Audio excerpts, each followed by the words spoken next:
Good morning, everyone, and welcome back to another episode of Getting to Know Our Heavenly Family. I'm Regis O'Neill, happy to be back with you guys again today. Today we're going to be talking about Saint Maria Bertilla Boscardin. I hope I pronounced that right. She was an Italian saint who actually is a relatively recent saint in the grand scheme of things. She lived in the 19th and 20th centuries.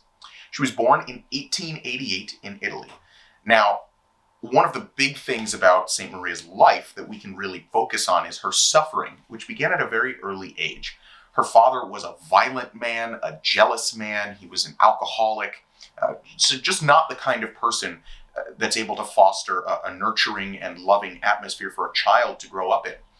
He was abusive. Again, he was an alcoholic, so she had a very, very difficult childhood.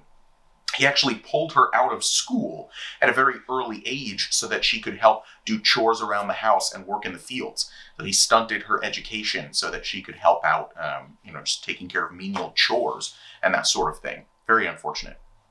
She joined the Sisters of St. Dorothy in 1904, and she was actually assigned to a hospital caring for patients with diphtheria, which is one of the great diseases of the day. And she really took to that work. I guess she could sympathize with those people and their suffering because of the difficult childhood that she had endured. And so she really just got down in the muck with them and was renowned as someone who, did great work in this hospital. Now, 1904, if you know your history, about 10 years later, we had the outbreak of World War I. And at that point, the hospital that she worked at was actually taken over by the military and made into a military hospital. Well, St. Maria continued to serve at this military hospital, ministering to the soldiers who had been wounded in battle, civilians who had been wounded in various types of attacks, and again, continued to really take to that work and grow a reputation as a caregiver, as someone who shared in the suffering of others.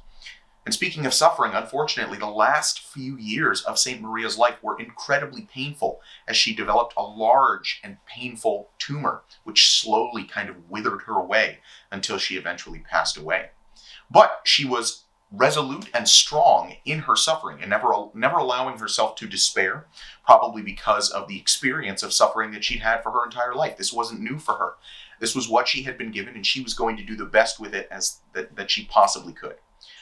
After she passed away and was canonized, a number of the patients whom she had served in the hospital, both diphtheria patients and soldiers from World War I, were actually present at her canonization. So just a beautiful witness of the good that she did in her life. So let's always remember, just like St. Maria, to not be despondent or to despair, but rather to remain resolute in our own suffering and try to make the best of the hand that we're dealt. Thank you for joining us for another episode of Getting to Know Our Heavenly Family, and we'll see you right back here next Monday morning at 10 o'clock. God bless you.